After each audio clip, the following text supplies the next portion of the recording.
Ada jenis keheningan khusus yang hanya bisa Anda temukan di tepi danau, tepat saat matahari mulai terbenam di balik barisan pepohonan pinus. Itu bukan keheningan yang kosong. Keheningan itu penuh dengan suara air yang menepuk tiang-tiang dermaga, jangkrik yang menyetem instrumen mereka untuk orkestra malam, dan angin yang berdesir melalui pohon-pohon tua. Bagi saya, keheningan itu mahal harganya.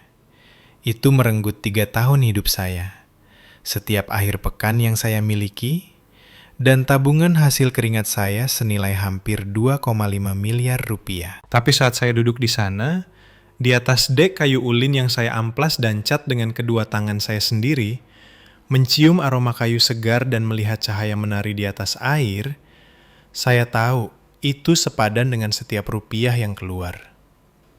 Nama saya Tari. Saya berusia 33 tahun, dan saya bekerja sebagai arsitek landscape di Jakarta. Kebanyakan orang yang mengenal saya secara profesional melihat saya sebagai orang yang terorganisir, mungkin sedikit tertutup, dan sangat fokus. Mereka melihat wanita yang memimpin kru kontraktor dan merancang taman bernilai miliaran untuk klien kaya di kawasan elit Menteng atau Pondok Indah. Mereka tidak melihat versi saya yang ada di Villa Danau ini. Di sini, saya hanya menjadi diri sendiri. Saya adalah wanita yang mengenakan baju kodok penuh noda cat dan minum kopi tubruk murah sambil mengagumi dinding penahan tanah yang rata sempurna. Rumah ini tidak selalu menjadi tempat perlindungan. Ketika nenek saya meninggal 4 tahun lalu, tempat ini nyaris bukan sebuah bangunan. Itu adalah gubuk kayu reyot di daerah Lembang yang belum pernah dicat ulang sejak tahun 90-an. Atapnya bocor di 3 tempat, fondasinya amblas secara berbahaya di sisi utara, dan interiornya berbau seperti kombinasi jamur dan kapur barus. Saat pembacaan wasiat dilakukan, keluarga saya benar-benar tertawa. Adik perempuan saya, Kirana, mendapatkan koleksi perhiasan emas nenek dan mobil sedan yang masih baru. Orang tua saya, Bapak Herman dan Ibu Ratna, mendapatkan sebagian besar tabungan dan rumah utama keluarga di Jakarta Selatan. Saya mendapatkan properti di danau ini, yang oleh ayah saya dengan penuh kasih sayang disebut sebagai lubang buaya penyedot uang. Semoga beruntung dengan itu, Tari, kata ayah saya, menepuk bahu saya dengan seringnya mengejek. Kamu akan menghabiskan lebih banyak uang untuk pembongkaran daripada harga tanahnya. Jual saja tanahnya ke pengembang dan lupakan saja. Tapi saya tidak ingin menjualnya. Saya melihat sesuatu pada kerangka bangunan tua itu. Sebagai arsitek landscape, saya melihat potensi halaman miring yang mengarah ke air. Saya melihat bagaimana cahaya pagi menerpa jendela dapur. Dan lebih dari segalanya, saya melihat sebuah pelarian. Saya melihat tempat yang bisa menjadi milik saya, dan milik saya sendiri. Tempat di mana saya bukan lagi kekecewaan bagi Herman dan Ratna, atau bayang-bayang Kirana. Jadi, saya menyimpannya. Saya mengambil pinjaman bank, saya belajar cara memasang dinding gipsum. Saya belajar mengaci tembok. Saya menghabiskan malam Jumat, saya mengemudi 3 jam dari Jakarta, menembus kemacetan tol Cipularang, bekerja sampai otot saya menjerit, tidur di kasur angin di ruangan berdebu, dan mengemudi kembali ke Jakarta pada minggu malam yang larut. Teman-teman berhenti mengajak saya nongkrong di kafe, karena saya selalu bekerja di rumah itu. Kehidupan asmara saya layu dan mati, karena sejujurnya, saya menikah dengan renovasi ini. Dan sekarang, akhirnya, itu selesai. Saya menyesap teh hangat saya dan melihat sekeliling.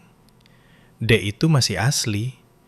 Di dalam, ruang tamu berkonsep terbuka menampilkan perapian batu alam yang dipugar dan jendela setinggi langit-langit yang membingkai danau seperti lukisan hidup. Dapur memiliki meja kuarsa dan lemari khusus yang saya pasang sendiri. Taman itu adalah mahakarya tanaman lokal dan jalan setapak batu kali. Itu dinilai hampir 3 kali lipat dari apa yang telah saya investasikan. Tapi nilainya bukan pada uangnya. Nilainya ada pada ketenangannya.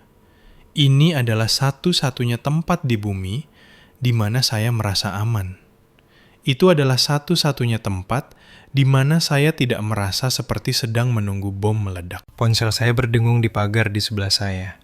bergetar agresif pada kayunya. Layar menyala, menghancurkan suasana senja. Nama di layar adalah Ibu. Perut saya terasa mual, campuran kecemasan dan kelelahan yang sudah terkondisi sejak saya masih kecil. Saya menatap telepon, berdebat apakah akan membiarkannya masuk ke pesan suara.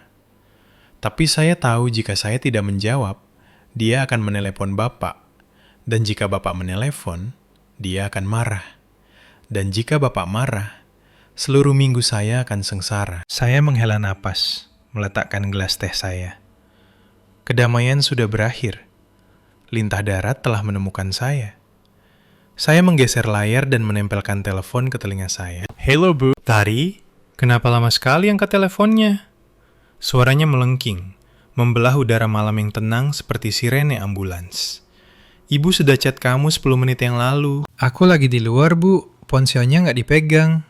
Aku berbohong. Ada apa? Semuanya baik-baik saja. Semuanya luar biasa sebenarnya.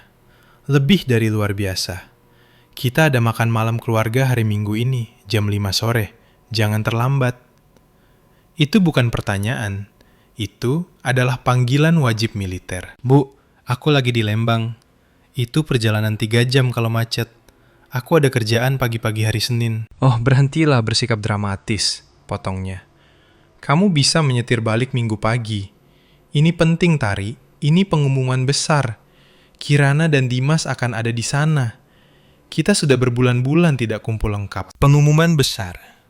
Itu biasanya berarti Kirana telah melakukan sesuatu, dan kami semua diharapkan untuk bertepuk tangan, bersorak, dan menyerahkan uang. Baiklah, kataku. Bahuku merosot.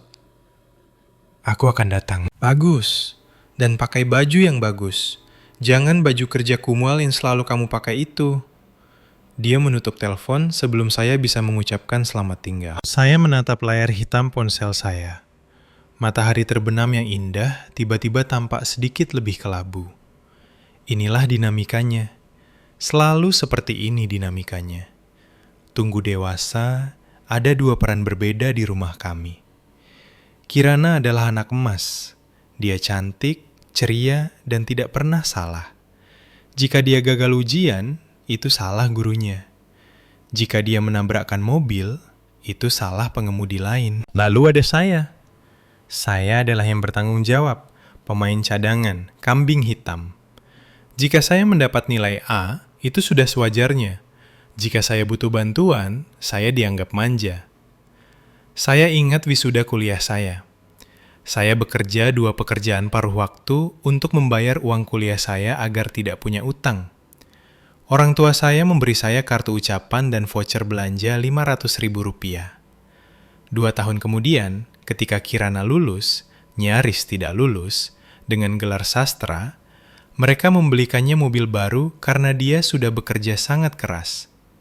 Saya masih mengendarai Honda Civic tua berusia 15 tahun saat itu. Ketika saya bertanya mengapa mereka melakukan itu, Bapak hanya mengangkat bahu dan berkata, Kirana butuh mobil yang andal untuk pergi wawancara kerja. Kamu sudah mapan, Tari. Kamu bisa menjaga dirimu sendiri. Itu adalah refrain hidup saya. Tari bisa menjaga dirinya sendiri. Itu bukan hanya soal uang. Itu adalah beban emosional. Ketika kami remaja, Kirana memutuskan dia takut gelap dan tidak bisa tidur di kamarnya karena menghadap ke kebun belakang. Jadi, orang tua saya memaksa saya bertukar kamar dengannya. Saya menyerahkan kamar tidur utama dengan jendela besar dan pindah ke kamar gudang kecil di dekat tangga loteng. Kirana memenuhi kamar lama saya dengan poster dan pakaian, dan tidak pernah berterima kasih sekalipun. Saya duduk di sana di dek saya. Kenangan itu meninggalkan rasa pahit di mulut saya. Saya melihat kembali ke rumah saya, villa danau saya yang indah, kokoh, dan telah direnovasi. Ini adalah satu-satunya hal yang tidak mereka berikan kepada saya. Ini adalah satu-satunya hal yang tidak bisa mereka klaim sebagai jasa mereka. Mereka tidak mengangkat satu jari pun untuk membantu saya membangun ini. Faktanya, mereka hanya berkunjung 2 kali dalam 3 tahun. Kedua kalinya, Mereka mengkritik warna cat dan mengeluh perjalanannya terlalu jauh. Saya berdiri dan berjalan masuk, mengunci pintu kaca geser yang berat di belakang saya. Saya merasakan firasat aneh, rasa berat di dada yang memberitahu saya bahwa makan malam hari Minggu ini tidak akan sekedar ayam bakar dan obrolan sopan. Saya menghabiskan sisa akhir pekan dengan membersihkan rumah, menggosok lantai yang sudah bersih, mencoba menghilangkan energi gugup. Pada hari Minggu pagi, saat saya mengemas tas untuk kembali ke pinggiran Jakarta, saya melihat ke danau untuk terakhir kalinya. Aku akan kembali Jumat depan, bisikku pada rumah kosong itu, seolah berjanji pada kekasih. Saya tidak tahu bahwa saya sedang berbohong. Rumah orang tua saya selalu berbau pengharum ruangan, bunga kering, dan penghakiman. Ketika saya masuk ke jalan masuk tepat pukul 4.55 pada hari Minggu, saya melihat mobil Kirana sudah ada di sana. Itu adalah SUV baru. Tentu saja, Dimas, suaminya, sedang memolesnya di jalan masuk. Dimas adalah pria yang cukup baik, kurasa. Tapi dia memiliki tulang punggung seperti ubur-ubur. Dia bekerja paruh waktu di toko bangunan pamannya dan menghabiskan sisa waktunya bermain game. Dia sangat cocok dengan dinamika keluarga kami, karena dia tidak pernah menantang ayah saya. Hei, Tari! Dimas melambai memegang kain microfiber. Lama tidak bertemu. Bagaimana kabar gubuk itu? Sudah selesai, sebenarnya, kataku sambil mengambil tasku. Dan itu rumah villa, Dimas, bukan gubuk. Dia tertawa, suara terkekeh yang gugup. Benar-benar, sang istana.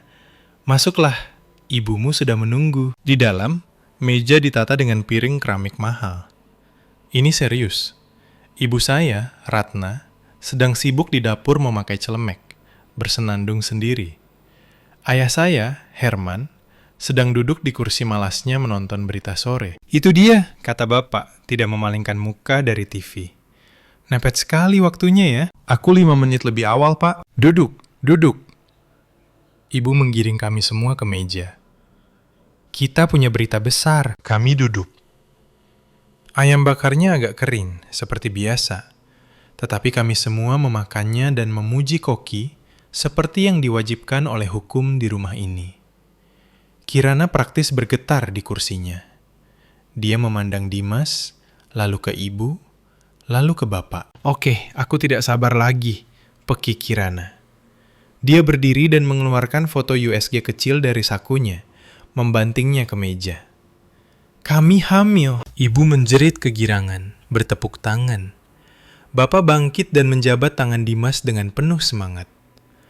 Cucu laki-laki atau perempuan? Akhirnya, saya memasang senyum terbaik saya. Selamat Kirana, itu berita luar biasa. Dan saya bersungguh-sungguh, sebagian besar. Saya suka anak-anak.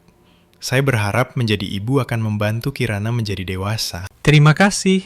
Kirana berseri-seri. Tapi itu membawa kita ke bagian kedua dari diskusi. Ruangan menjadi sunyi.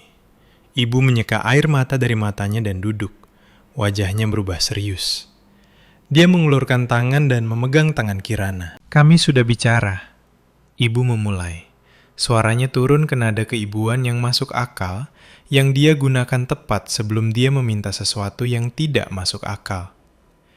Kirana dan Dimas saat ini tinggal di apartemen satu kamar di pusat kota itu. Itu di lantai 4 tanpa lift. Berisik. Lingkungannya mulai tidak aman. Dan itu sama sekali bukan tempat untuk membesarkan bayi. Oke, kataku perlahan, menyesap air. Jadi, kalian mencari tempat baru? Kami sudah mencari, Dimas menimpali. Semuanya sangat mahal sekarang. Bunga KPR gila-gilaan. Kami tidak memenuhi syarat untuk hipotek rumah yang layak dengan situasi pendapatan saya saat ini. Tepat, kata bapak, memotong dagingnya dengan agresif. Keluarga harus turun tangan. Kita butuh solusi. Ketiga pasang mata beralih ke saya. Saya membeku. Garpu saya tertahan di tengah jalan menuju mulut.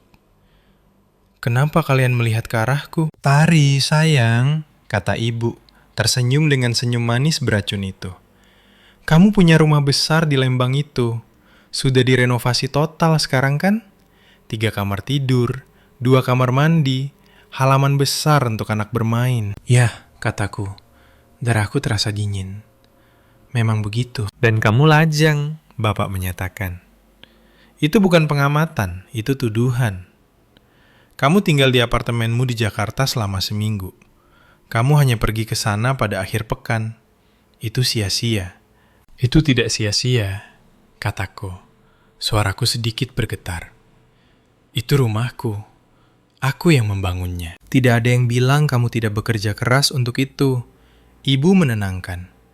Tapi Kirana adalah adikmu. Dia membawa kehidupan baru ke dalam keluarga ini. Dia butuh rumah yang aman dan indah. Dan kamu punya satu yang hanya nganggur di sana. Apa yang kalian minta? Tanyaku, meski aku sudah tahu. Kami tidak meminta, kata Bapak, menatap mataku tajam. Kami sudah memutuskan itu hal yang benar untuk dilakukan. Kamu harus membalik nama sertifikat rumah Lembang itu kepada Kirana dan Dimas sebagai hadiah kelahiran bayi. Awal untuk keluarga baru mereka. Keheningan yang menyusul memekakkan telinga. Saya memandang Kirana. Dia bahkan tidak malu. Dia tampak berharap. Dia tampak seperti sedang menunggu saya menyerahkan kunci saat itu juga. Kalian ingin aku memberikan rumahku pada mereka? Saya tercekat. Sebuah rumah senilai miliaran rupiah secara gratis. Kamu masih bisa berkunjung, kicau Kirana.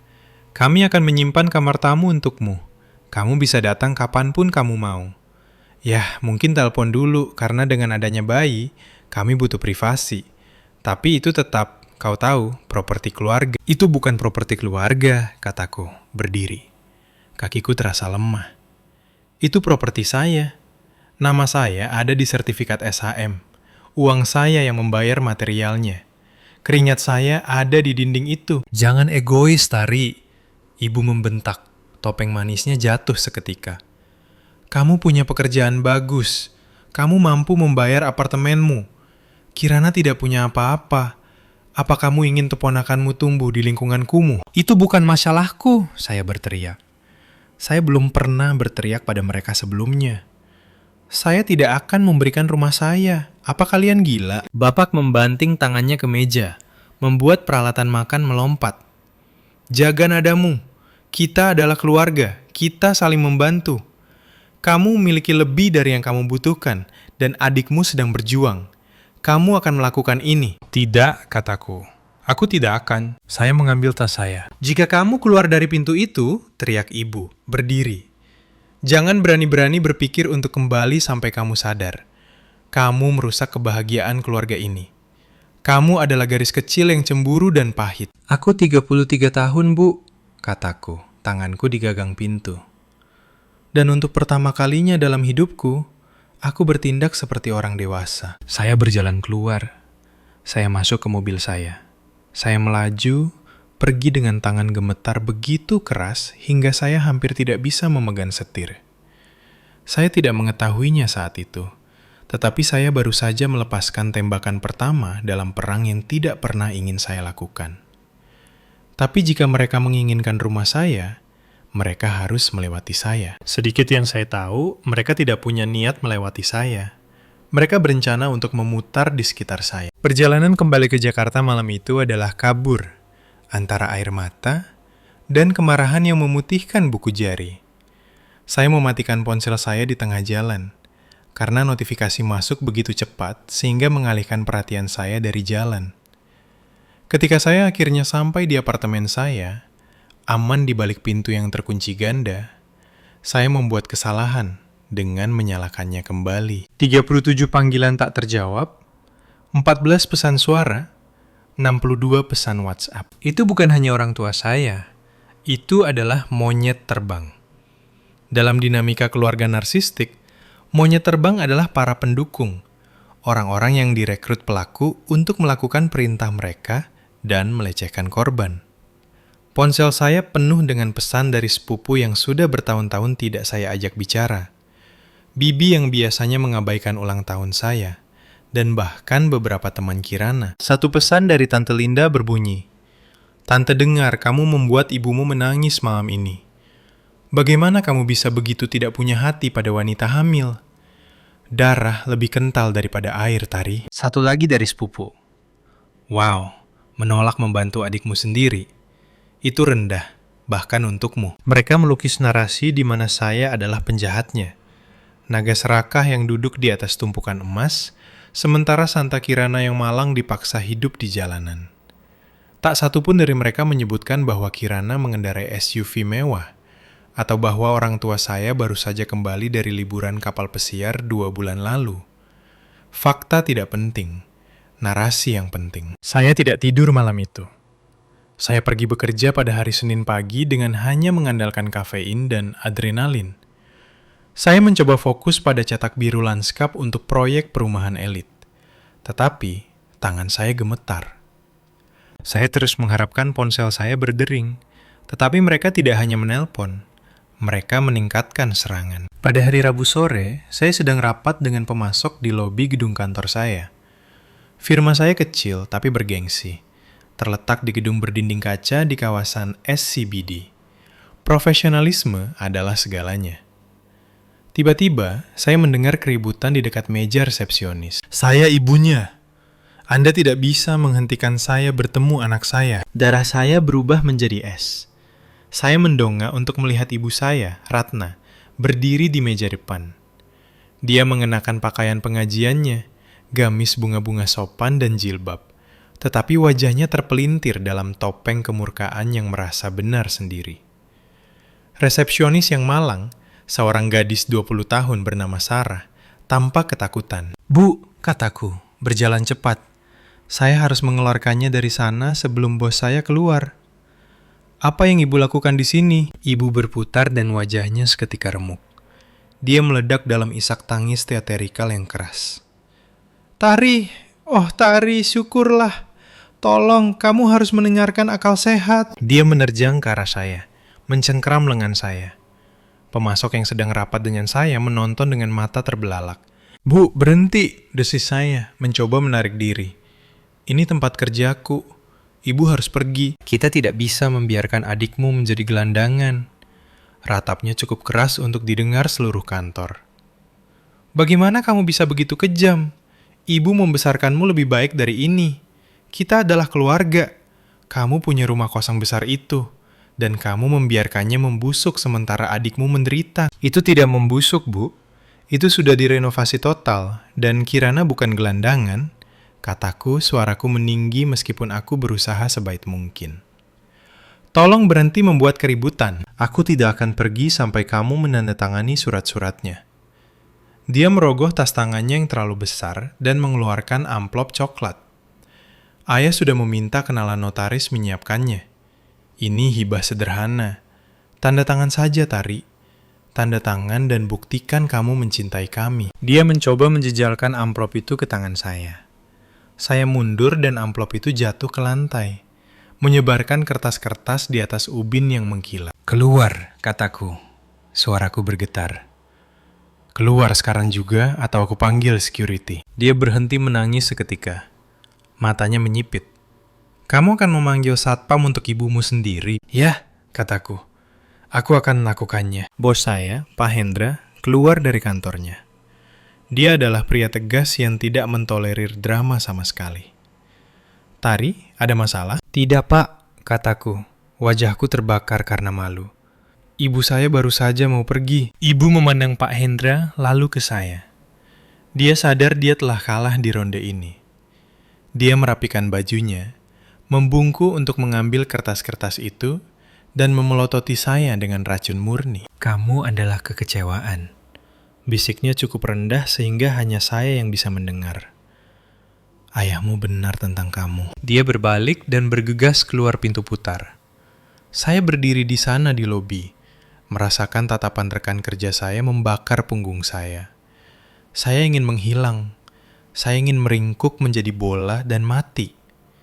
Tapi sebaliknya, saya meminta maaf kepada pemasok, pergi ke kamar mandi, membasuh wajah dengan air dingin, dan kembali bekerja. Itu adalah saat saya menyadari, ini tidak akan hilang begitu saja.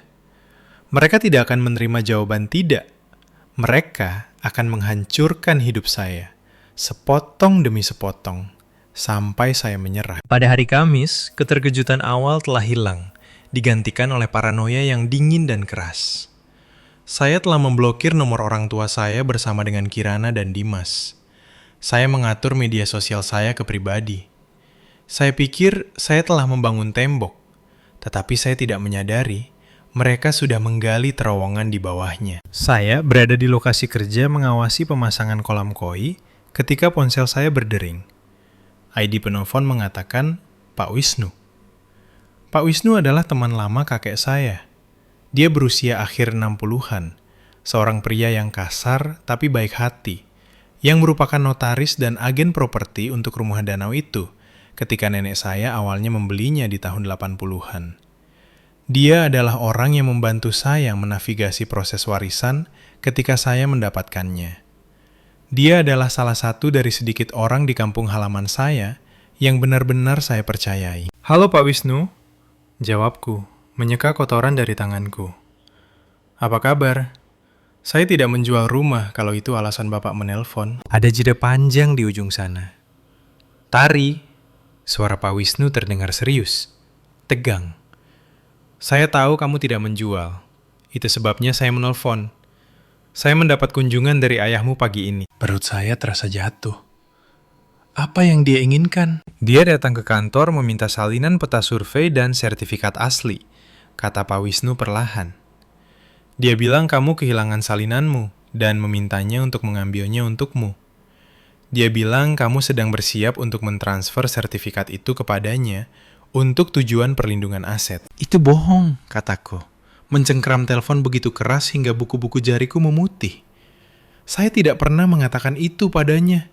Sertifikat SHM saya ada di safe deposit box. Saya sudah menduga. Pak Wisnu menghela napas. Saya katakan padanya saya tidak bisa merilis dokumen klien tanpa kehadiran pemilik. Dia menjadi gelisah. Dia menyebutkan sesuatu tentang memiliki surat kuasa yang masih berlaku. Dunia seakan miring pada porosnya. Surat kuasa. Ya Tuhan, bisiku. Tari, ketika saya berusia 22 tahun, saya tergagap. Pikiran saya berpacu kembali ke masa lalu. Saya menjalani operasi punggung itu. Saya dibawa anestesi dan dalam pemulihan selama berminggu-minggu. Mereka menyuruh saya menandatangani surat kuasa agar mereka bisa menangani tagihan medis dan perbankan saya, sementara saya tidak berdaya. Apakah kamu pernah mencabutnya? Pak Wisnu bertanya dengan lembut. Saya rasa tidak. Saya pikir itu kedaluarsa, atau saya lupa saja tentang itu. Kami tidak pernah menggunakannya lagi. Dokumen surat kuasa tidak selalu kedaluarsa kecuali kamu menentukan tanggal, atau mencabutnya secara tertulis di depan notaris. Pak Wisnu menjelaskan, jika mereka masih memiliki dokumen itu, dan jika itu adalah surat kuasa umum yang sah, Tari, mereka secara hukum bisa menandatangani akta jual beli atas namamu. Mereka bisa menjual rumah itu kepada diri mereka sendiri seharga Rp1, dan itu secara teknis legal. Saya merasa seperti akan muntah. Itu bukan lagi permintaan, itu adalah perampokan. Mereka secara aktif berencana mencuri rumah saya menggunakan selembar kertas yang saya tanda tangani ketika saya rentan dan kesakitan 1 dekade lalu. Apa yang harus saya lakukan, Pak Wisnu? Tanyaku, kepanikan naik di tenggorokanku. Kamu perlu pergi ke kantor notaris segera dan mengajukan pencabutan, sarannya. Tapi Tari, jika mereka senekat ini, pencabutan mungkin hanya memperlambat mereka. Jika mereka menyajikan dokumen lama itu ke PPAT atau notaris lain yang tidak mengenalmu, mereka mungkin masih bisa meloloskannya sebelum pencabutan itu masuk sistem. Penipuan real estate terjadi lebih sering daripada yang kamu kira. Saya melihat sekeliling taman damai yang sedang saya bangun untuk klien saya. Rasanya jutaan kilometer jauhnya dari kekacauan hidup saya sendiri. Mereka pergi ke villa kemarin, kataku. Mengingat notifikasi dari kamera keamanan saya, yang saya abaikan karena saya terlalu depresi untuk melihat. Mereka mungkin sedang mengukur untuk gorden. Tari, dengarkan saya, kata Pak Wisnu. Suaranya turun menjadi bisikan. Jika kamu ingin menyelamatkan ekuitas di rumah itu, kamu harus keluar. Kamu harus menjualnya ke pihak ketiga. Begitu dijual ke pembeli yang beritikat baik, orang tuamu tidak bisa menyentuhnya. Uang masuk ke rekening bankmu, dan rumah itu milik orang lain. Jual? Pikiran itu menghancurkan hatiku. Saya menghabiskan 3 tahun membangun tempat itu, Pak. Itu jiwa saya. Saya tahu, Nak. Saya tahu. Tapi apakah kamu ingin mempertahankan rumah itu dan berperang hukum dengan orang tuamu selama 5 tahun ke depan? Apakah kamu ingin mereka muncul setiap akhir pekan, memecahkan jendela, mengganti kunci? Karena kesanalah arahnya. Mereka merasa berhak atas itu. Mereka tidak akan berhenti. Dia benar. Saya tahu dia benar. Bahkan jika saya memblokir pencurian legal itu, mereka akan menghancurkan kedamaiannya. Mereka akan meracuni airnya. Tempat perlindungan itu sudah ternoda. Carikan saya pembeli, kataku. Air mata mengalir di wajahku. Tapi harus cepat. Harus dilakukan sebelum mereka tahu saya sudah tahu rencana mereka. Saya mungkin punya seseorang, kata Pak Wisnu. Dia ada di kantor saya kemarin mencari properti terpencil. Dia punya uang tunai dan dia sedang terburu-buru. Tapi Tari, kamu harus menurunkan harga untuk penutupan cepat. Saya tidak peduli dengan harganya, kataku menyeka mataku. Saya hanya ingin keluar. Saya meninggalkan pekerjaan lebih awal. Beralasan ada darurat keluarga.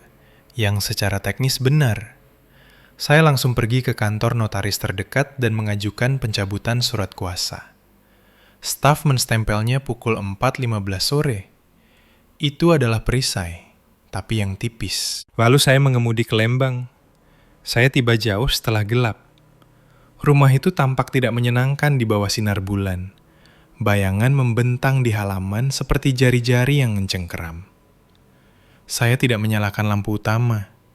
Saya tidak ingin tetangga, banyak dari mereka berteman dengan orang tua saya, tahu saya ada di sana. Pak Wisnu menemui saya di sana jam 9 malam. Dia membawa seorang pria bersamanya. Tari, ini Pak Gatot, kata Pak Wisnu, memperkenalkan sosok tinggi yang berdiri di bayang-bayang teras. Pak Gatot melangkah ke cahaya redup lentera teras. Dia adalah pria yang mengesankan. Setidaknya 185 cm dengan bahu lebar dan potongan rambut cepak yang meneriakan aparat. Dia mengenakan pakaian sipil, jeans dan jaket gelap.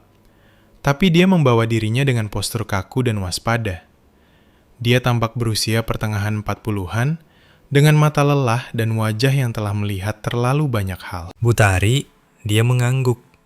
Pak Wisnu bilang ibu punya sedikit situasi. Itu pernyataan yang terlalu halus, kataku, membuka kunci pintu. Masuklah. Kami berdiri di dapur. Saya bahkan belum melepas mantel saya. Rumah terasa dingin, tidak berpenghuni. Sudah terasa seperti bukan milik saya lagi. Saya harus jujur, kataku, memandang dari Pak Wisnu ke Pak Gatot. Keluarga saya mencoba mencuri rumah ini. Mereka pikir ini milik mereka. Jika saya menjual ini kepada Anda, mereka mungkin muncul. Mereka mungkin agresif. Saya tidak ingin membuang drama saya ke Anda. Gatot berjalan ke pintu kaca geser dan melihat ke danau yang gelap. Dia diam sejenak. Saya seorang purnawirawan Brimob, kata Gatot, suaranya dalam dan serak. Saya menghabiskan 20 tahun di lapangan. Saya berurusan dengan orang agresif sebagai mata pencaharian. Sejujurnya, saya mencari tempat di mana saya bisa ditinggalkan sendirian. Jika seseorang masuk tanpa izin di properti saya tahu cara menanganinya. Dia kembali menatap saya. Pak Wisnu bilang harga permintaannya 6 miliar rupiah. Harga pasarnya 7 miliar, sela Pak Wisnu. Tapi untuk kesepakatan tunai selesai dalam 3 hari. Saya akan memberi Anda 5,5 miliar, kata Gatot. Tunai. Kita selesaikan hari Sabtu. Saya tidak perlu inspeksi. Saya tidak perlu survei ulang. Saya ambil apa adanya, termasuk perabotannya. Hati saya meremas. 5,5 miliar. Itu banyak uang.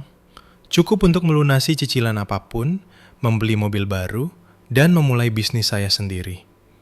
Tapi itu berarti meninggalkan semua yang telah saya bangun. Saya melihat lemari dapur yang saya cat. Saya melihat perapian di mana saya membayangkan menghabiskan Natal sendirian membaca buku. Lalu saya memikirkan ibu saya yang berteriak di kantor saya. Saya memikirkan ayah saya yang mencoba memalsukan tanda tangan saya. Saya memikirkan seumur hidup menjadi keset kaki. Jika saya mempertahankan rumah, mereka akan menang.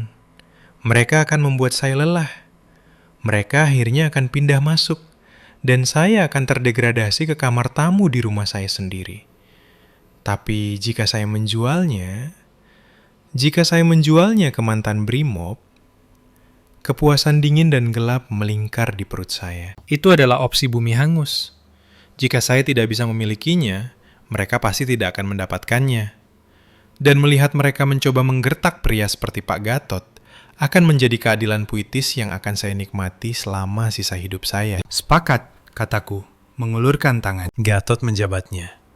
Cengkramannya seperti besi. Sabtu pagi, di kantor notaris Jalan Raya Lembang, Pak Wisnu yang atur. Satu syarat, kataku, Anda tidak boleh memberitahu siapapun siapa yang membelinya. Tidak sampai akta tercatat. Orang tua saya punya teman di kota ini. Jika mereka tahu saya menjual, mereka akan mencoba mengajukan gugatan atau sesuatu yang gila. Saya menghargai privasi saya, Bu, kata Gatot. Tidak ada yang akan tahu sampai saya pindah. Pak Wisnu membuka tas kerjanya dan meletakkan kontrak pendahuluan di meja dapur, island table. Saya menandatanganinya dengan tangan gemetar. Kamu melakukan hal yang benar, Tari, bisik Pak Wisnu saat dia berkemas. Itu hanya rumah. Kamu bisa membangun yang lain. Tapi, kamu tidak bisa membeli kebebasanmu. Saya tahu, kataku. Tapi saat saya melihat mereka pergi, meninggalkan saya sendirian di rumah kosong untuk terakhir kalinya, saya belum merasa bebas. Saya hanya merasa sedih. Saya punya 24 jam untuk mengemas kehidupan pribadi saya dan menghapus keberadaan saya dari properti itu. Dan saya harus melakukannya tanpa ada yang melihat saya. Jam terus berdetak dan perlombaan dimulai.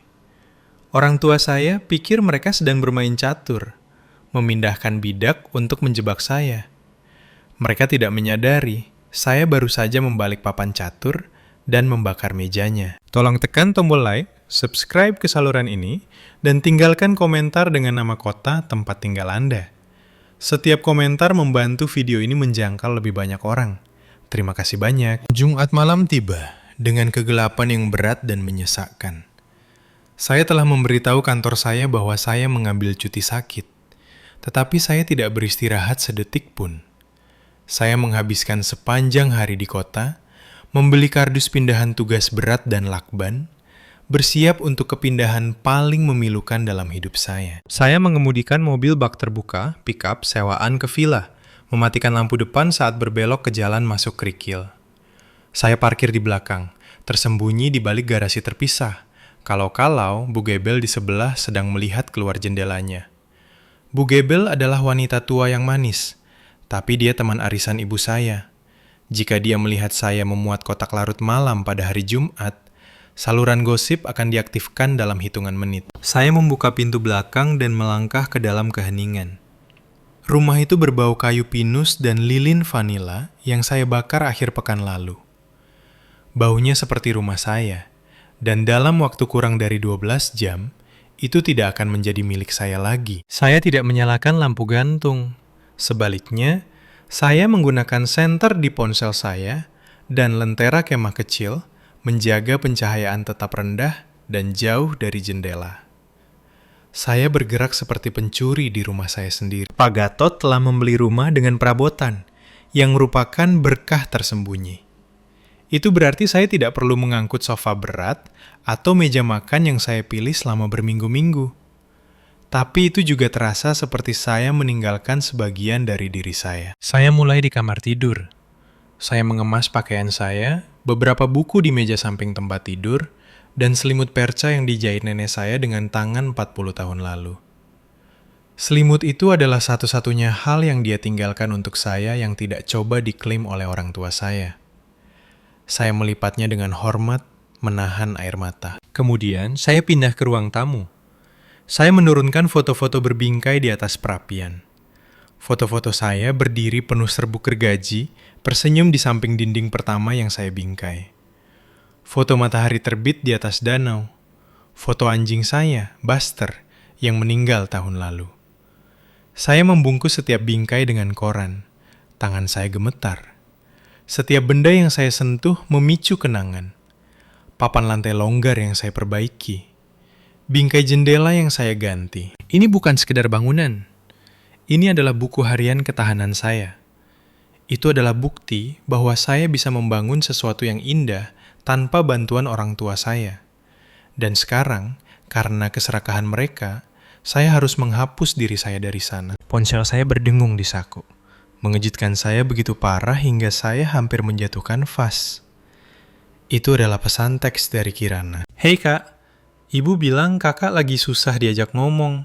Jangan jadi anak nakal dong. Dimas dan aku lagi lihat-lihat warna cat kamar bayi.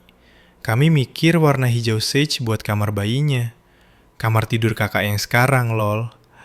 Kabari kami kapan kami bisa datang ngukur ya. Keberaniannya menakjubkan. Kamar tidur kakak yang sekarang, lol. Dia sudah secara mental mengukur gorden untuk ruangan tempat saya berdiri saat ini. Dia tidak melihat saya sebagai orang yang kehilangan rumahnya. Dia melihat saya sebagai hambatan bagi kepuasan dirinya. Saya tidak membalas. Saya tidak bisa. Jika saya membalas, saya akan berteriak. Dan saya harus diam. Saya pergi ke garasi dan memuat peralatan saya. Gergaji bundar saya, bor saya, pengamplas saya. Ini adalah senjata yang saya gunakan untuk melawan pelapukan rumah ini. Sekarang saya mundur. Pada jam 3 pagi, truk sudah penuh. Saya melakukan penyisiran terakhir di rumah. Itu tampak menakutkan. Furnitur masih ada di sana, tetapi jiwanya sudah hilang. Sentuhan pribadi, selimut, foto, pernak-pernik kecil, semuanya sudah dikemas. Itu tampak seperti rumah model pameran, dingin, impersonal, siap untuk orang asing. Saya duduk di lantai dapur sebentar. Ubin dingin meresap ke dalam jeans saya. Saya membiarkan diri saya menangis tepat selama 5 menit. Saya memeriksa jam tangan saya. 5 menit berkabung untuk 3 tahun kerja keras. Kemudian saya menyeka wajah saya, berdiri, dan mengunci pintu. Saya tidak menoleh ke belakang. Saya tidak mampu melakukannya. Sabtu pagi pecah dengan warna abu-abu dan mendung. Sangat cocok dengan suasana hati saya. Saya tidur mungkin 2 jam di kabin truk saya. Diparkir di tempat parkir minimarket 2 kota jauhnya untuk menghindari terlihat. Pukul 8.45, saya berhenti di kantor notaris di jalan raya. Kantor itu secara resmi tutup pada hari Sabtu. Tetapi Pak Wisnu telah meminta bantuan khusus. Lampu redup di dalam dan tirai ditarik. Rasanya kurang seperti transaksi real estate dan lebih seperti operasi militer rahasia. Pak Wisnu ada di sana, tampak lelah dan menyeruput kopi besar. Pak Gatot juga ada di sana. Dia tampak berbeda di siang hari. Tidak terlalu bayangan, tapi sama mengintimidasi. Dia mengenakan kemeja polo abu-abu yang menegang di bisepnya, dan sikapnya tenang, hampir bosan. Pagi, gerutu Gatot saat saya masuk. Pagi, jawabku, suaraku serak. Saya sudah mengeluarkan semuanya, rumah sudah siap. Petugas notaris, seorang wanita gugup bernama Brenda, ironisnya nama yang sama dengan sepupu saya, mengocok tumpukan kertas ke arah saya. Oke Bu Tari, ini penutupan tunai standar, katanya. Membalik halaman dengan cepat. Tanda tangan di sini untuk transfer akta, AJB. Tanda tangan di sini untuk kwitansi pelunasan. Tanda tangan di sini untuk pelepasan hak. Saya menandatangani, dan menandatangani, dan menandatangani. Tanda tangan saya, yang orang tua saya rencanakan untuk dipalsukan, mengalir ke halaman-halaman dengan tinta hitam. Dengan setiap goresan pena, saya merasakan tali putus. Tanda tangan. Rumah itu bukan lagi milik saya. Tanda tangan. Taman itu bukan lagi milik saya. Tanda tangan. Kenangan itu bukan lagi milik saya. Dan akhirnya, kata Brenda, mendorong tanda terima transfer bank ke seberang meja. Ini adalah konfirmasi transfer. 5,5 miliar rupiah telah dikirim ke rekening Anda. Tergantung bank Anda, itu harusnya masuk hari Senin pagi. Saya melihat angka itu. Itu adalah kekayaan. Itu adalah kebebasan. Itu adalah kehidupan baru. Tapi menatapnya, Saya hanya merasa hampa. Ini kuncinya, kataku. Menggeser cincin kuningan berat melintasi meja mahoni ke Pak Gatot. Pintu depan, pintu belakang, garasi, dan gudang. Gatot mengambil kunci-kunci itu, tangan besarnya menutup di atasnya. Saya perlu memperingatkan Anda lagi, kataku menatap matanya. Keluarga saya, mereka tidak tahu saya sudah menjualnya. Mereka pikir saya hanya keras kepala. Mereka punya kunci duplikat yang disembunyikan di bawah keset di beranda depan. Saya mengambilnya tadi malam, tetapi mereka mungkin mencoba menggunakannya. Gatot mengangguk perlahan. Jika mereka punya kunci dan menggunakannya, itu satu hal. Jika mereka membobol karena kuncinya hilang, itu lain lagi. Mereka mungkin muncul besok, lanjutku. Suaraku sedikit bergetar. Hari Minggu adalah hari keluarga biasa mereka. Mereka mungkin mencoba memeriksa properti itu. Biarkan mereka datang, kata Gatot. Senyum dingin kecil menyentuh bibirnya. Saya akan memindahkan beberapa kotak hari ini. Saya akan berada di sana sepanjang akhir pekan. Tolong jangan sakiti mereka, kataku otomatis. Naluri pelindung lama muncul. Lalu saya berhenti. Sebenarnya, lakukan saja apa yang harus Anda lakukan. Saya mengikuti hukum, Bu, kata Gatot. Saya sarankan Anda menjauh dari sini selama beberapa hari. Jika keadaan memburuk, Anda tidak ingin berada di radius ledakan. Jangan khawatir, kataku. Berdiri dan menjabat tangan Pak Wisnu. Saya sudah pergi. Saya berjalan keluar dari kantor notaris dan masuk ke udara pagi yang sejuk. Saya memeriksa aplikasi bank saya. Deposit yang tertunda ada di sana. Transaksi selesai. Saya secara teknis tunawisma, kaya, dan ketakutan pada saat yang sama. Saya mengendarai truk saya ke pom bensin dekat pintu masuk tol. Saya perlu melakukan satu hal terakhir untuk memastikan perangkap itu terpasang. Saya tahu orang tua saya. Saya tahu cara mereka beroperasi. Jika mereka mengira saya ada di villa menjaganya, mereka akan ragu.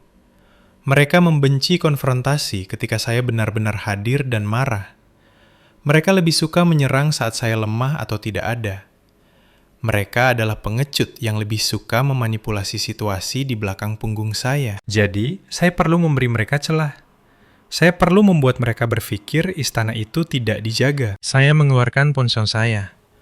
Tangan saya gemetar, bukan karena takut lagi, tapi karena adrenalin. Saya membuka grup chat keluarga yang telah saya bisukan, mute. Tetapi belum saya tinggalkan. Saya mengetik pesan. Aku nggak kuat dengan tekanan ini sekarang. Aku pergi dinas ke Surabaya seminggu buat jernihin pikiran. Jangan hubungi aku. Aku bakal balik Sabtu depan dan kita bisa bicara nanti. Saya menatap pesan itu. Itu adalah umpan yang sempurna. Dinas berarti saya secara fisik jauh. Surabaya itu jauh. Artinya saya tidak bisa bergegas kembali dengan cepat. Kita bisa bicara nanti, memberi mereka harapan palsu bahwa saya goyah, bahwa saya mungkin menyerah. Tapi yang lebih penting, itu memberitahu mereka. Villa kosong, Tari pergi, sekarang kesempatan kalian. Saya menekan kirim.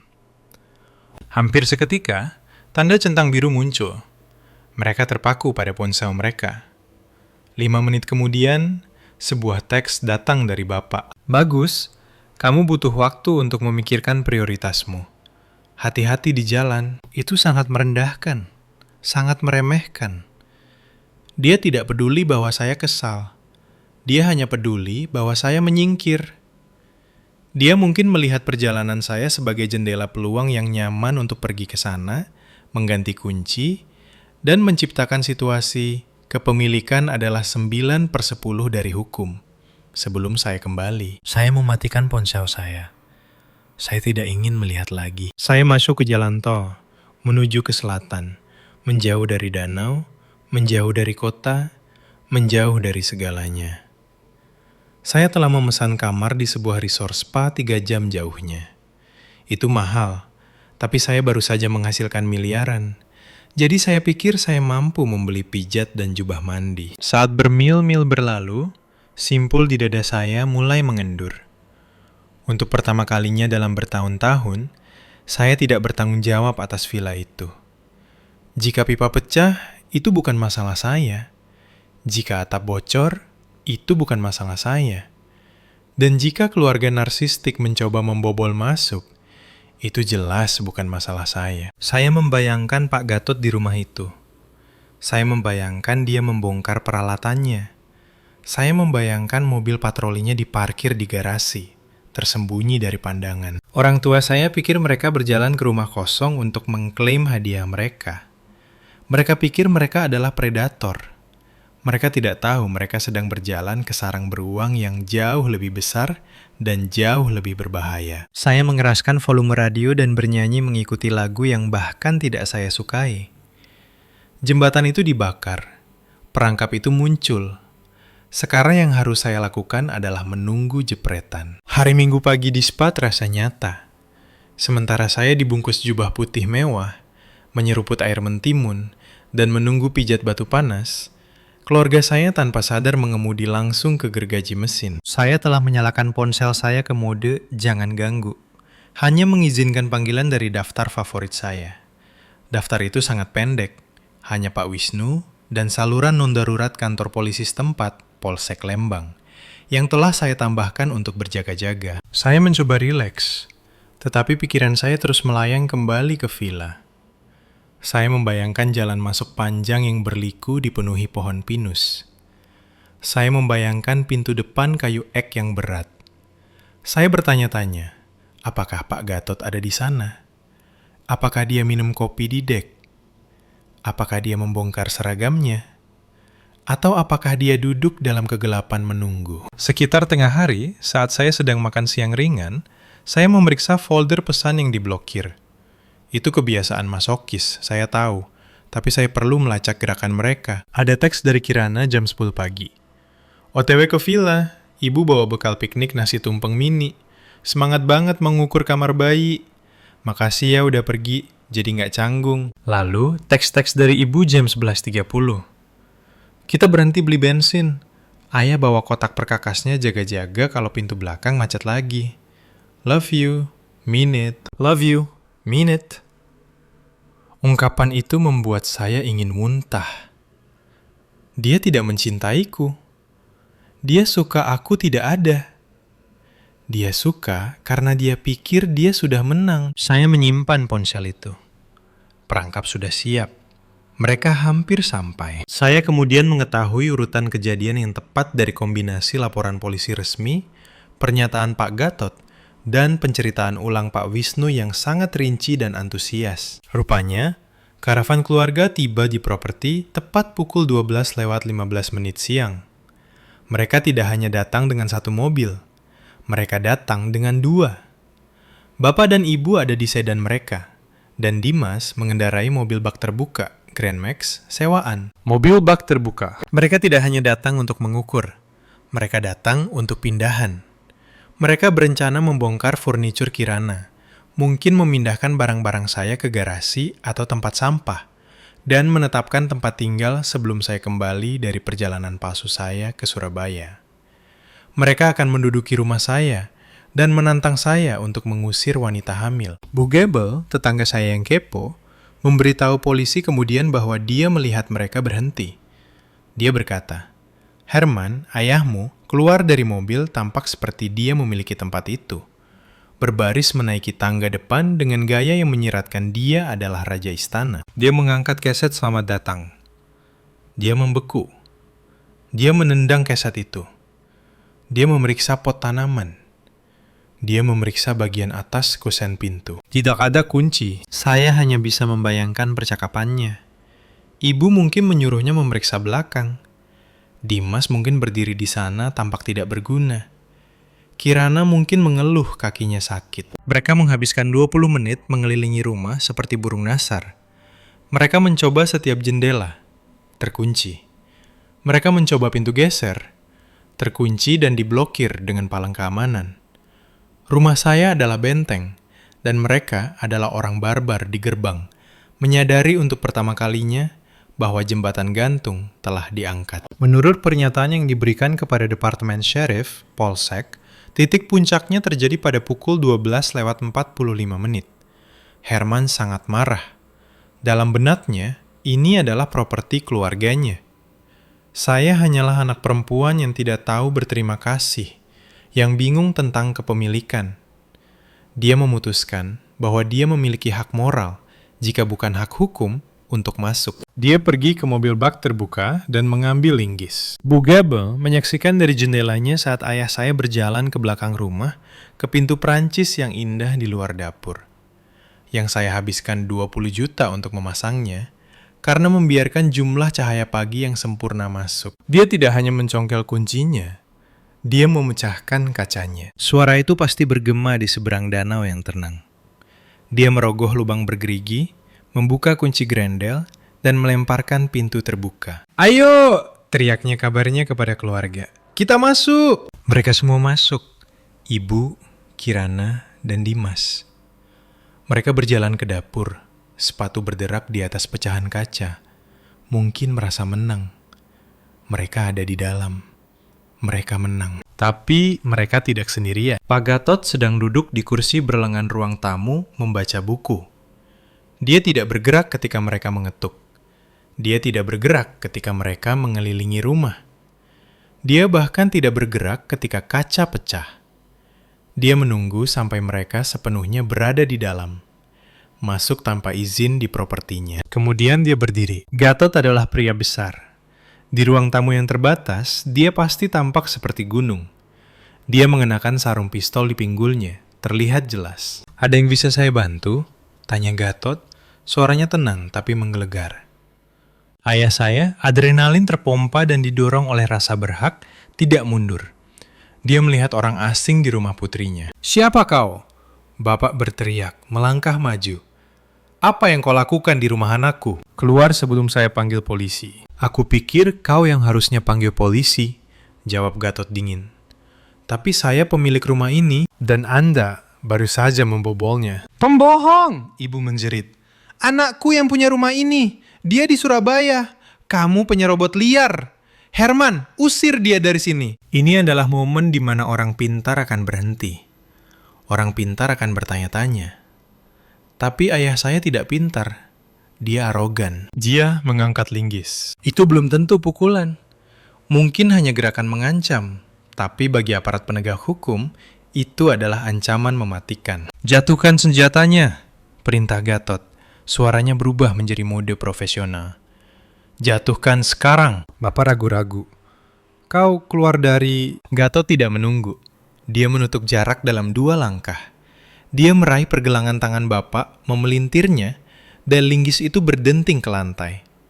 Sebelum Bapak bahkan bisa memproses apa yang terjadi, dia diputar dan dibanting wajahnya terlebih dahulu ke dinding. "Anda ditangkap karena membobol dan masuk dengan pemberatan," Gatot mengumumkan. Dimas, pengecut seperti dia, rupanya mencoba lari kembali keluar pintu yang pecah, tapi tersandung kakinya sendiri. Kirana mulai menjerit histeris. Ibu mencoba meraih lengan Gatot untuk menariknya pergi. "Jangan sentuh saya, Bu," Gatot membentak. "Mundur atau Anda berikutnya." Gatot mengeluarkan ponselnya dengan satu tangan sambil menahan Bapak dengan tangan lainnya. Dia menelpon 110. "Ini Kompol Gatot Purun. NRP 4922. Saya menahan penyusup di kediaman saya. Meminta unit Polsek Lembang untuk transportasi. Tersangka melawan." Keheningan yang menyusul saat keluarga saya menyadari siapa yang mereka hadapi, pastilah sangat nikmat. Saya baru saja berjalan keluar dari ruang terapi pijat berbau lavender dan kayu putih, ketika ponsel saya berdering. Itu bukan nomor yang diblokir. Itu adalah kantor polisi setempat. "Halo," jawabku. Jantungku berdebar kencang di tulang rusukku meskipun relaksasi yang baru saja kubayar. "Apakah ini Bu Tari?" tanya petugas operator.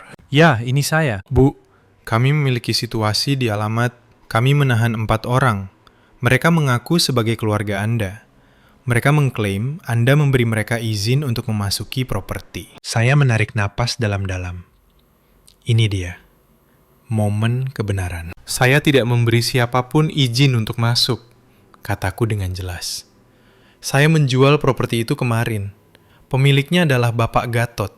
Jika mereka ada di rumahnya, mereka masuk tanpa izin." "Anda menjualnya?" Petugas itu terdengar terkejut. "Oke, itu cocok dengan pernyataan Pak Gatot. Tunggu sebentar." Ada percakapan teredam di ujung sana. Kemudian suara yang akrab terdengar di telepon. Itu Bribka Miller, polisi setempat yang saya kenal sejak SMA. "Tari, ini Miller. Dengar, ini kacau di sini. Ayahmu diborgol. Dia berteriak bahwa kamu menipunya. Ibumu menangis. Adikmu, ya, dia histeris. Pak Gatot menuntut. Dia tidak mau damai." "Apakah ayah saya membobol masuk?" tanyaku. "Ya, menghancurkan pintu belakang. Gatot bilang ayahmu mengangkat linggis ke arahnya. Itu penyerangan terhadap aparat, Tari. Secara teknis, karena Gatot mengidentifikasi dirinya. Ini wilayah pidana serius." "Saya mengerti," kataku. Saya merasakan detasmen aneh seperti saya sedang mendengar tentang plot film. "Apa kamu mau datang ke sini?" Miller bertanya. "Mereka memintamu. Ibumu terus bilang kamu akan membereskan semua ini." Saya melihat keluar jendela spa ke taman yang damai. Saya memikirkan 3 tahun kerja keras yang telah saya masukkan ke dalam rumah itu. Saya memikirkan permintaan hadiah bayi. Saya memikirkan skema pemalsuan tanda tangan. "Tidak," kataku tegas. "Saya sedang di Surabaya untuk urusan bisnis." Kamu di Surabaya?" Miller mengulangi, menangkap maksudku. "Tolong sampaikan ke Pak Gatot, saya sangat menyesal atas kerusakan rumahnya. Saya yakin orang-orang yang Anda tangkap akan menggantinya. Adapun orang-orang itu, saya tidak bisa membantu mereka. Mereka adalah orang dewasa yang membobol rumah orang asing." "Siap, di kopi," suara Miller melembut. "Antara kita saja, mereka agak pantas mendapatkannya. Gatot orang baik, tapi dia tidak main-main." "Saya tahu," kataku. "Selamat tinggal, Miller." Saya menutup telepon. Saya duduk di bangku di lorong spa dan menatap dinding. Sudah selesai. Ayah saya akan masuk penjara. Ibu saya dipermalukan. Adik saya tidak mendapatkan rumahnya. Saya menunggu rasa bersalah menghantam saya. Saya menunggu untuk merasa seperti anak durhaka. Tapi rasa bersalah itu tidak datang. Sebaliknya, saya merasakan beban besar terangkat dari bahu saya. Itu adalah beban kewajiban. Beban menjadi anak baik yang selalu membereskan kekacauan mereka. Saya tidak membereskan yang satu ini. Saya berdiri, mengencangkan ikat pinggang jubah saya, dan berjalan kembali ke meja resepsionis. "Permisi," kataku pada petugas.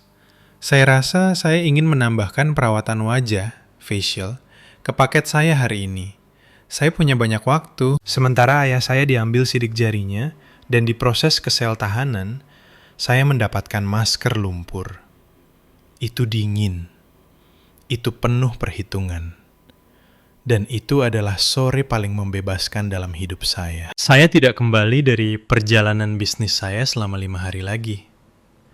Pada saat saya mengemudi kembali ke Jakarta, debu telah mengendap. Tetapi kerusakannya spektakuler. Saya mendapat pembaruan lengkap dari Tante Juni. Tante Juni adalah kakak perempuan ibu saya, tetapi tidak seperti Ratna.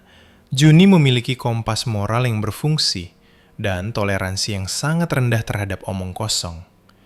Dia menelpon saya pada Selasa malam, terdengar sama lelahnya dan merasa terbukti benar. "Tari, sayang," katanya. "Kamu benar-benar menendang sarang tawon kali ini. Apakah Bapak baik-baik saja?" tanyaku. Saya tidak ingin dia mati. Saya hanya ingin dia dihentikan secara fisik. "Ya, dia menghabiskan 24 jam di sel polsek sebelum ibumu bisa mengumpulkan uang jaminan. Itu mahal, karena tuduhan penyerangan terhadap Pak Gatot. Dia menyerang mantan Brimob, Tante Juni," saya mengingatkannya. "Dia beruntung tidak ditembak." "Oh, aku tahu. Dan Herman juga tahu itu. Sekarang, setelah adrenalinnya hilang, dia menghadapi tuduhan kejahatan membobol dan masuk, pasal 167 KUHP. Dan perusakan, pasal 406 KUHP. Ditambah tuduhan ancaman kekerasan. Jaksa tidak tertarik untuk memotong kesepakatan saat ini. Mereka ingin membuat contoh darinya." "Dan ibu?" "Ratna hancur," desa Juni. "Dia menyalahkan semua orang kecuali dirinya sendiri. Dia menyalahkanmu karena menjual rumah. Dia menyalahkan Pak Wisnu karena memproses penjualan. Dia bahkan menyalahkan pintu kaca karena terlalu mudah pecah. Dia saat ini mencoba mencari pengacara pidana yang mau dibayar mencicil karena, dan ini bagian terburuknya, mereka tidak punya uang tunai. Saya mengerutkan kening. Bagaimana dengan tabungan pensiun mereka? Bapak selalu membual tentang dana hari tuanya. Habis, kata Juni belak-belakan. Atau, ya, terikat. Rupanya, mereka meminjamkan sebagian besar kepada Kirana dan Dimas tahun lalu untuk melunasi utang kartu kredit Dimas dan gaya hidup mereka. Mereka bertaruh pada kamu memberikan villa itu supaya Kirana tidak perlu membayar sewa. Itu rencana pensiun mereka, Tari. Hidup dari kemurahan hatimu. Kesadaran itu menghantam saya dengan keras. Itu bukan hanya tentang hadiah bayi, itu adalah strategi parasit jangka panjang. Mereka telah bertaruh pada kepatuhan saya, dan ketika saya melipat kartu saya, mereka bangkrut. Dampaknya berlanjut selama berminggu-minggu. Herman, ayah saya, telah bekerja sebagai supervisor shift di gudang logistik selama 20 tahun. Itu adalah pekerjaan yang layak, tetapi membutuhkan pemeriksaan latar belakang bersih, SKCK, karena mereka menangani kargo sensitif. Ketika berita penangkapannya masuk koran lokal, pria Parubaya ditangkap membobol rumah purnawirawan polisi. Majikannya segera menskorsnya. 2 minggu kemudian, ketika tuduhan diajukan secara resmi, mereka memecatnya. Pada usia 58 tahun, dengan status tersangka dan sakit punggung, Herman tidak bisa dipekerjakan lagi. Dia mencoba menelpon saya sekali dari nomor lain, karena saya masih memblokir nomor utamanya. Saya menjawab karena mengira itu klien. Tari, suaranya kasar, hancur. Kamu perlu memberitahu mereka itu kesalahan. Katakan pada mereka kamu memberiku izin. Jika tidak, aku akan kehilangan pesangon. Aku tidak bisa berbohong pada polisi, Pak. Kataku tenang. Itu akan jadi sumpah palsu. Bapak membobol rumah yang bukan milikku lagi. Bapak membuat pilihan itu. Dasar anak tidak tahu diuntung. Saya menutup telepon. Itu terakhir kalinya saya berbicara dengan ayah saya. 6 bulan telah berlalu sejak serbuan hari Minggu, seperti yang disebut Tante Juni. Dinamika keluarga tidak hanya bergeser, itu benar-benar meledak. Tanpa villa dan dengan kredit, mereka hancur oleh biaya hukum. Kirana dan Dimas tidak punya tempat tujuan. Mereka tidak mampu membeli apartemen baru, terutama dengan bayi yang baru lahir. Jadi, mereka melakukan satu-satunya hal yang bisa mereka lakukan. Mereka pindah ke rumah orang tua saya. Kedengarannya seperti pengaturan sitkom, tapi menurut Juni, itu adalah film horor. Rumah orang tua saya adalah rumah tipe 70 dengan 3 kamar tidur.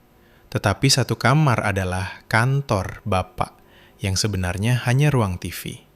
Dan yang lainnya dipenuhi dengan tumpukan barang kerajinan ibu, hoarding. Itu membuat Kirana dan Dimas terjepit di kamar tidur remaja lama Kirana. Kirana melahirkan bayi perempuan 2 bulan lalu. Saya mengirim kartu dan voucher belanja untuk bayi itu. Umum, sopan, jauh. Saya tidak berkunjung. Stres bayi baru lahir dikombinasikan dengan Herman yang menganggur dan marah, serta Ratna yang mendominasi terlalu berlebihan. Dindingnya tipis dan sumbunya pendek. Dimas bertahan 4 bulan. Tante Juni memberitahu saya bahwa dia dan Herman berkelahi fisik soal tagihan listrik AC. Dimas mengemasi tasnya malam itu dan pindah kembali dengan ibunya sendiri. Dia dan Kirana saat ini pisah ranjang, dan surat cerai kemungkinan akan segera muncul. Jadi sekarang, Kirana adalah ibu tunggal yang tinggal di kamar tidur masa kecilnya. Terjebak dengan 2 orang tua yang pahit dan menua, yang perlahan tenggelam dalam utang. Anak emas telah kehilangan kilaunya. Dia bukan lagi putri. Dia adalah mulut lain untuk diberi makan. Beban lain di kapal mereka yang tenggelam. Dan siapa yang mereka salahkan? Saya. Mereka memberitahu siapa saja yang mau mendengarkan. Tetangga, anggota pengajian, kerabat jauh, bahwa saya adalah monster yang memanipulasi mereka, mencuri warisan mereka, dan menghancurkan pernikahan Kirana. Tari sudah mati bagi kami, kata ibu rupanya kepada Bu Gabel di tukang sayur. Ketika saya mendengar itu, saya tidak merasa sedih. Saya merasa lega. Mati bagi mereka berarti mereka akan berhenti mencoba memerah saya sampai kering. Itu adalah kematian yang paling damai yang bisa dibayangkan. Pak Gatot, omong-omong, akhirnya mencabut tuduhan penyerangan atau ancaman kekerasan. Tetapi hanya setelah Bapak mengaku bersalah atas tuduhan yang lebih ringan, yaitu memasuki pekarangan orang tanpa izin, dan setuju untuk masa percobaan 2 tahun.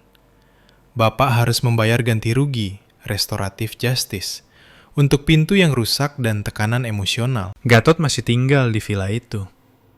Saya menyetir melewatinya sekali dari kejauhan.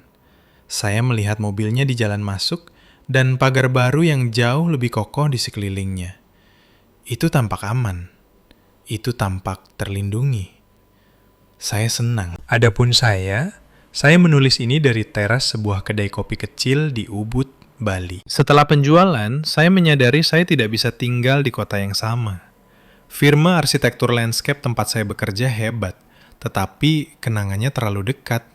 Saya butuh awal yang baru. Saya mengambil 5,5 miliar itu, dikurangi pajak tentu saja, dan saya membuat rencana. Saya melunasi sisa KPR apartemen saya dan menjual apartemen itu. Saya merasa luar biasa. Dengan sisa uang, saya tidak membeli rumah baru. Belum. Saya menyadari bahwa obsesi saya dengan villa danau itu adalah tentang mencoba membangun benteng untuk melindungi diri saya sendiri. Sekarang, setelah ancamannya hilang, saya tidak butuh benteng. Saya perlu hidup. Saya membeli mobil van camper yang dimodifikasi, camper van. Saya mengemas hidup saya, berhenti dari pekerjaan saya, dan turun ke jalan. Saya saat ini bekerja sebagai desainer taman lepas, berkonsultasi via Zoom untuk klien di seluruh Indonesia. Saya bepergian kemana cuacanya bagus. Saya bangun dengan pemandangan berbeda setiap minggu. Gunung, laut, sawah. Saya punya uang di bank. Saya tidak punya utang. Dan untuk pertama kalinya dalam 33 tahun, saya tidak bertanggung jawab kepada siapapun. Kadang-kadang larut malam, saya memikirkan villa itu. Saya merindukan bau dek kayu ulin. Saya merindukan cara cahaya menerpa air danau. Menyakitkan mengetahui bahwa saya mencurahkan jiwa saya ke tempat itu hanya untuk harus menjualnya demi melarikan diri dari keluarga saya sendiri. Tapi kemudian saya ingat alternatifnya. Saya ingat raut wajah ibu saya ketika dia menuntut saya menandatangani akta hibah. Saya ingat perasaan menjadi kecil, dimanfaatkan, tidak lebih dari sumber daya untuk dipanen. Jika saya mempertahankan rumah itu, saya masih akan berada dalam siklus itu. Saya akan melawan mereka setiap akhir pekan. Saya akan sengsara. Saya menukar batu bata dan kayu dengan kewarasan saya. Itu harga yang mahal, tapi itu pertukaran yang adil. Psikolog saya akhirnya punya satu, mengatakan bahwa apa yang saya lakukan adalah tindakan pelestarian diri yang radikal. Dia mengatakan bahwa terkadang Anda harus membakar jembatan untuk menghentikan musuh mengikuti Anda. Saya tidak tahu apakah keluarga saya akan pernah belajar dari pelajaran mereka. Mungkin tidak. Narsisis jarang melakukannya. Mereka hanya menemukan korban baru atau tenggelam lebih dalam ke delusi mereka sebagai korban. Tapi itu bukan lagi cerita saya untuk dikelola. Saya punya cerita baru sekarang. Hanya saya, jalan terbuka, dan keheningan. Dan kali ini, keheningannya tidak mahal. Itu gratis. Jadi, inilah pertanyaan saya kepada Anda, para juri internet. Apakah saya salah karena memasang perangkap untuk orang tua saya dan membiarkan mereka berjalan langsung ke penangkapan polisi? Atau apakah mereka pantas mendapatkan persis apa yang mereka dapatkan karena mencoba mencuri rumah saya? Terima kasih banyak telah mendengarkan cerita saya. Jika Anda menikmati kisah keadilan dan karma ini, silakan tekan tombol like itu dan subscribe ke saluran ini untuk cerita lebih banyak seperti ini. Itu sangat membantu mendukung saluran ini. Tetap aman dan lindungi kedamaian Anda.